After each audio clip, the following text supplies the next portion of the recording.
I'm with that. Now, I mean, it was 20 summers, right, Matt? 21. 21 summers. During those 21 summers, did you think that you was going to be able to get out and then hook up with 20 and then start packing out shows again?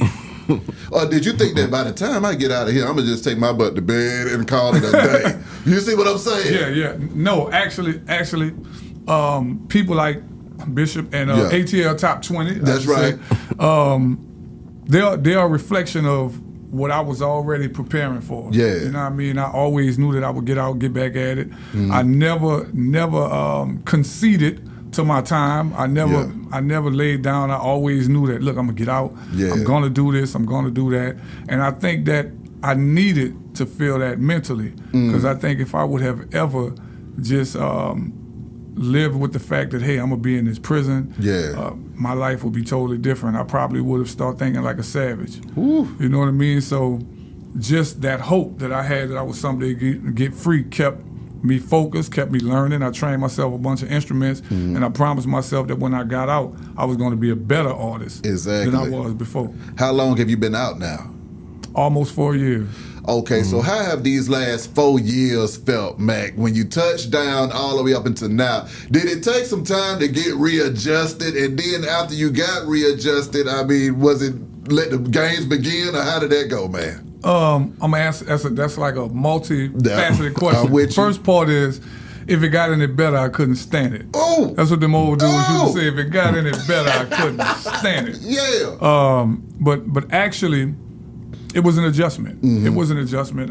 You're talking about being in a place for 21 years, being conditioned to do a routine every day. Like, I got up every day, I worked, I went to work, I ate, I came back to the dorm, I read books, I went to the music room, I played instruments. My routine was so embedded in my thought process that when I came home, man, I was getting up early in the morning, like 5 o'clock in the morning. My wife would see me just wiping the walls in the house. I had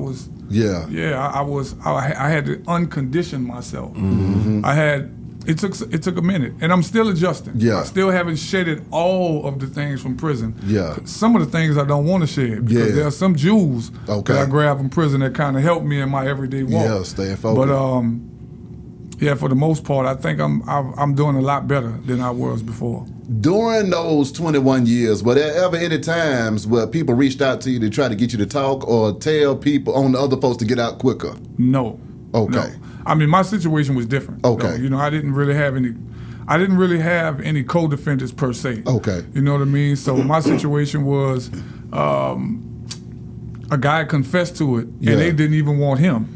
So I mean, it was nothing I could have told him. It was nothing. What went through your mind when the man confessed to it, and it's like, okay, now this man that confessed and took the charge, and they won't even give it to him. Well, initially when I heard he was, when I heard about the confession, I was like, shit, I'm going home. Exactly. Now I started going to the dorm. I went to packing my shit. Giving shit away. Like, man, I'm about to go. And then reality hit. When them people holler, boy, Bishop, when them people holler, they don't, they really ain't tripping on the confession. Yeah. They told my father, we got who we want. Oh my God. And I was just like, oh, so this is bigger than the truth. They don't even care about the truth. They want you.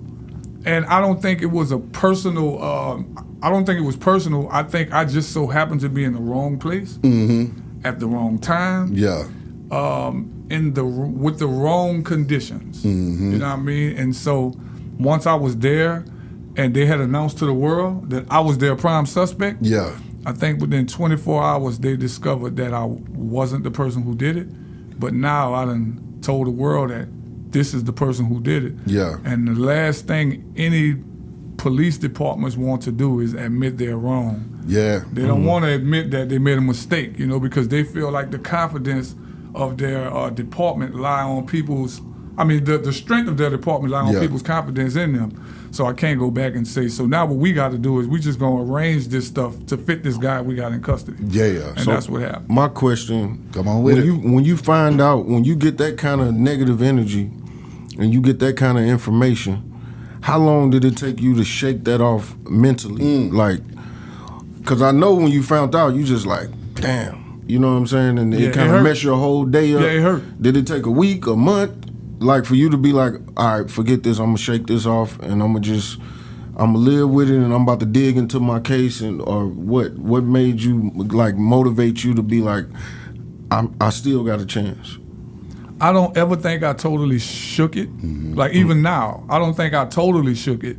I just think I adjusted and learned how to live with it, and I had to emotionally detach myself from it so that I can effectively fight my case. Because I think that if I would have,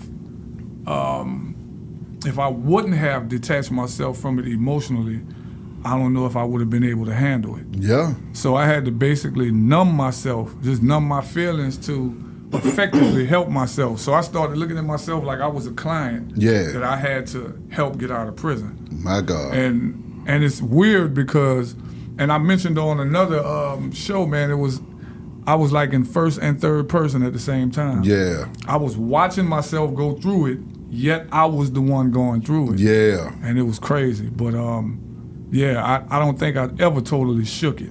Yeah. I just learned how to live with it and deal with it.